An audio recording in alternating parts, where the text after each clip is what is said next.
Hello guys, नमस्कार। I am a rhythm Technoplast industry Rajkot Gujarat. Sir, आपको जो नोब दिखा रहा है वो कस्टमाइज नोब है। हमारा सभी मैन्युफैक्चर का वर्क है, इसलिए आपको यही टाइप का वीडियो में बता रहा हूँ। कस्टमाइज नोब है हमारा, जो आपको दिखा रहा है इस टाइप का।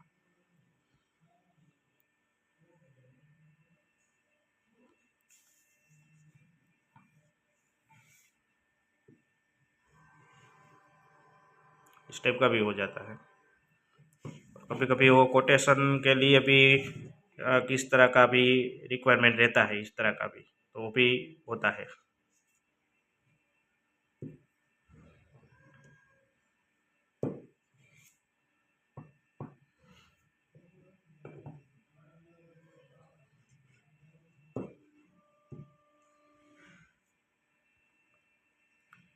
वो कस्टमाइज नॉब है।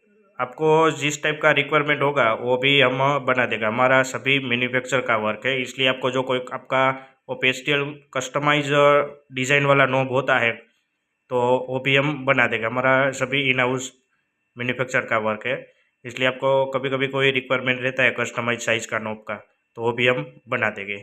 Okay sir, thank you.